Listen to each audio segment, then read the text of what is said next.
My self C P Saini, assistant professor in chemistry, government college Sujangarh. हम BSc part first में organic reaction mechanism के बारे में study कर रहे हैं, जिसमें हमारे टॉपिक चल रहा है energy consideration in organic reactions, कि ऑर्गेनिक रिएक्शंस में एनर्जी में किस तरह से चेंजेस होते हैं, जिसमें दो बेसिस पर हम अध्ययन करेंगे। जिसमें काइनेटिक मेथड अपने चल रहा है, और काइनेटिक मेथड में हमने कोलिजन थ्योरी के बारे में स्टडी की है। आज हम उसकी नेक्स्ट थ्योरी है संक्रमण अवस्था सिद्धांत या ट्रांजिशन स्टेट थ्योरी के बारे में अध्ययन करेंगे।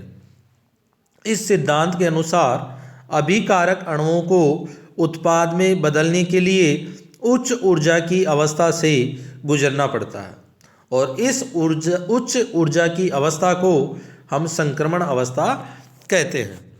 अभिक्रिया की दर अभिकारक अणुओं के संक्रमण अवस्था में बदलने की दर पर निर्भर करती है, अर्थात रेट ऑफ रिएक्शन इस संक्रमण अवस्था या ट्रांजिशन स्टेट पर डिपेंड करती है कि कितनी आसानी से ये ट्रांजिशन स्टेट बन जाती है। जैसे इसको लिखा हमने ए की रिएक्शन करवा रहे हैं बी प्लस सी से, तो ये ट्रांजिशन स्टेट में आंशिक बॉन्डिंग की स्टेज रहती है, अर्थात बॉन्ड न तो कंप्लीट रूप से टूटे हुए रहते हैं और न ही बने हुए रहते हैं। इस स्टेट को संक्रमण अवस्था कहते हैं, और ये उच्च ऊर्जा की अवस्था होती है। फिर ये टूट करके ए से बी बन गया और सी, इस तरह से प्रोडक्ट का फॉर्मेशन होता है। इसको हम डायग्राम रूप से रिप्रेजेंट करें तो देखिए, स्थितिज ऊर्जा और रेट ऑफ रिएक्शन या अभिक्रिया की गति के बीच में हमने ग्राफ बना रखा है। तो ये reactant A plus B C, इनमें जब आपस में रिएक्शन हो रही है तो ये क्या बन गई, ट्रांजिशन स्टेट जो अनस्टेबल होती है, और इससे क्या बन गया, प्रोडक्ट। तो रिएक्टेंट और जो हायर एनर्जी की स्टेट है, इनके बीच का जो डिफरेंस है वो एक्टिवेशन एनर्जी या सक्रियण ऊर्जा कहलाता है, तथा अभिकारक और उत्पाद के बीच का जो अंतर है वो अभिक्रिया ऊर्जा या अभिक्रिया की एंथैल्पी कहलाता है, जिसे डेल्टा एच से रिप्रेजेंट करते हैं। इस ट्रांजिशन स्टेट या उच्च ऊर्जा की अवस्था जो अस्थायी होती है उसे हम सक्रियत संकर या एक्टिवेटेड कॉम्प्लेक्स या एक्टिवेटेड हाइब्रिड भी कहते हैं। इसकी ऊर्जा उच्च होने के कारण ये अस्थायी होती है। संक्रमण ऊर्जा की मुक्त ऊर्जा अभिकारक व उत्पाद की ऊर्जा से अधिक होती है। जो ये ट्रांजिशन स्टेट है, इसकी एनर्जी देखो, इस डायग्राम में देख रहे हैं हम कि दोनों से क्या है, अधिक है, क्रियाकारक से भी अधिक है और उत्पाद से भी अधिक होती है। और ये दोनों के बीच में एक क्या लग रहा है, एनर्जी बैरियर, जैसे कोई पहाड़ बना हुआ हो। तो ये अभिकारक और उत्पाद के बीच ऊर्जा अवरोध है, जिसे क्रियाकारक में उत्पाद में बदलने के लिए इसे पार करना पड़ता है, और इस ऊर्जा अवरोध को हम सक्रियण ऊर्जा कहते हैं, और इस हाईएस्ट स्टेज की ऊर्जा को सक्रियण की मुक्त ऊर्जा कहते हैं। तो देखो, दोनों में डिफरेंस है। क्रियाकारक से संक्रमण अवस्था के जो बीच की एनर्जी है उसे तो हम कहते हैं सक्रियण ऊर्जा, और जो हाईएस्ट चोटी की ऊर्जा है उसे हम सक्रियण की मुक्त ऊर्जा कहते हैं। संक्रमण अवस्था अभिकारकों के साथ ऊष्मागतिक साम्य में होती है, और इसे मैथमेटिकल रूप से रिप्रेजेंट करें तो ये होगा delta G is equal to delta H minus T delta S. Delta H क्या हो गया, सक्रियण की मुक्त ऊर्जा, डेल्टा एच सक्रियण की एंथैल्पी, और डेल्टा एस सक्रियण की एंट्रोपी। इस तरह से इस अभिक्रिया, इस फॉर्मूले से हम सक्रियण की मुक्त ऊर्जा ज्ञात कर सकते हैं। ये तो हमने अभिक्रिया लिखी है, केवल एक स्टेप में अभिक्रिया हो रही है। क्रियाकारक से सीधा क्या बन गया, प्रोडक्ट बन गया। सॉरी, ऑर्गेनिक रिएक्शंस हम जानते हैं कि मल्टी स्टेप भी होती हैं, अर्थात एक से अधिक पदों में भी संपन्न हो सकती हैं। दो हो सकते हैं, दो से अधिक पद हो सकते हैं। दो पदों में संपन्न होने वाली अभिक्रियाओं में दो संक्रमण अवस्थाएं या दो ट्रांजिशन स्टेट होती हैं। ट्रांजिशन स्टेट को हम टी एस से रिप्रेजेंट करते हैं, तो दो हैं तो इन्हें TS1 और TS2 कह देते हैं। वह इनके मध्य एक निम्न ऊर्जा की अवस्था होती है जिसे हम मध्यवर्ती अवस्था या इंटरमीडिएट स्टेट कहते हैं। जैसे देखो दो डायग्राम बना रखे हैं, इसमें हम इसको समझेंगे। इस प्रकार एक रासायनिक अभिक्रिया जितनी स्टेप्स में होंगी, संक्रमण अवस्था तो क्या होंगी उतनी ही हो जाएंगी, जबकि मध्यवर्ती की संख्या संक्रमण अवस्थाओं से एक कम हो जाएगी। क्यों? क्योंकि मध्यवर्ती अवस्था दोनों संक्रमण अवस्थाओं के बीच में बनती है। तो यदि दो संक्रमण अवस्था बन रही हैं तो एक बनेगी, तीन संक्रमण अवस्था बन रही हैं तो दो बन जाएंगी। इस तरह से अभिक्रिया जितने पदों में हो रही है, संक्रमण अवस्थाएं तो उतनी ही होती हैं, जबकि मध्यवर्ती अवस्था संक्रमण अवस्थाओं से एक कम होती है। ये कई बार कॉम्पिटेटिव एग्जाम्स में पूछा जा सकता है कि एक अभिक्रिया मान लीजिए दे दिया जाए कि 3 पदों में हो रही है तो कितनी संक्रमण अवस्थाएं बनेंगी या मध्यवर्ती अवस्था कितनी बनेगी। तो जितने पदों में हो रही है संक्रमण अवस्था तो उतनी ही बनती है, जबकि मध्यवर्ती उससे एक कम हो जाती है। अब देखो 2 पदों में संपन्न होने वाली अभिक्रियाओं के हम एग्जाम्पल लें 2। देखो दोनों अलग अलग एग्जाम, दोनों 2 पदों में संपन्न हो रही हैं। देखो क्या है इसमें, ये लिया क्रियाकारक, क्रियाकारक से पहली संक्रमण अवस्था बनी, फिर ये मध्यवर्ती अवस्था, फिर TS2 और इससे क्या बन गया प्रोडक्ट। तो TS2 की जो एनर्जी है, सॉरी 1 की जो एनर्जी है वो TS2 से क्या है अधिक है। तो इसमें अब अभिक्रिया का वेग किस पे डिपेंड करेगा, क्रियाकारक और अधिक ऊर्जा की संक्रमण अवस्था TS1 पर निर्भर करता है। क्यों? क्योंकि ये स्टेप स्लो स्टेप होगा और मध्यवर्ती अवस्था हमेशा क्या रहती है, स्थायी, जो तेजी से उत्पाद में बदल जाती है या परिवर्तित हो जाती है। तो ये एक ऐसी अभिक्रिया के लिए ग्राफ है जिसमें TS1 की ऊर्जा TS2 से अधिक है। सेकंड है, देखो इसमें TS1 की ऊर्जा TS2 से क्या है कम है, अर्थात TS2 की ऊर्जा TS1 से अधिक है।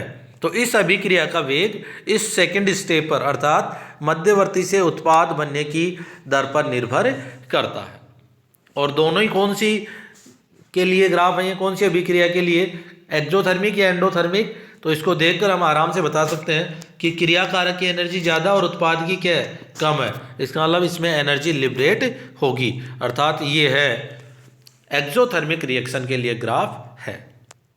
इस तरह से किसी भी ग्राफ यदि हमें दे दिया जाए तो उस ग्राफ के आधार पर हम आइडेंटिफाई कर सकते हैं या बता सकते हैं कि इस अभिक्रिया का वेग कौन सी स्टेप पर डिपेंड करेगा।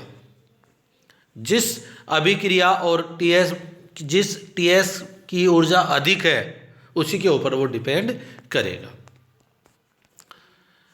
सेकंड, ये एनर्जी कंसिडरेशन में एक मेथड था जिसे हमने काइनेटिक आधार दिया था।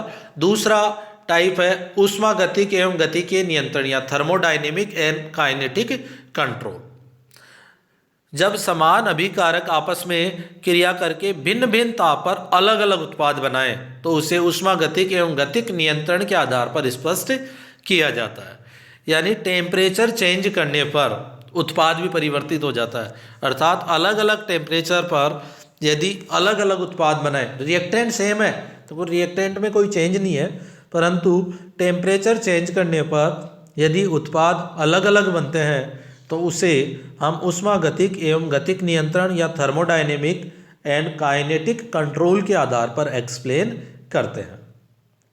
तो टेम्परेचर की 2 कंडीशन हो सकती हैं, या तो कम या अधिक। तो सामान्यतः कम ताप पर वह उत्पाद अधिक मात्रा में बनेगा जिसके लिए सक्रियण ऊर्जा का मान कम होता है। क्रियाकारक, इस तरह से हम ग्राफ बनाते हैं। मान लीजिए ग्राफ बनाया हमने इस तरह से, तो क्रियाकारक से जो हाईएस्ट एनर्जी की स्टेट है ये अंतर क्या कहलाता है, एक्टिवेशन एनर्जी। तो एक्टिवेशन एनर्जी का मान जितना कम होगा इजीली रिएक्टेंट किस में कन्वर्ट हो जाएगा, प्रोडक्ट में। तो ये डिपेंड करेगा क्रियाकारक से लेकर संक्रमण अवस्था के बीच जो ऊर्जा अंतर है वो कितना है। यदि ऊर्जा अंतर कम है तो इजीली प्रोडक्ट बन जाएगा और उस कंडीशन में बनने वाला उत्पाद काइनेटिक कंट्रोल्ड प्रोडक्ट कहलाता है।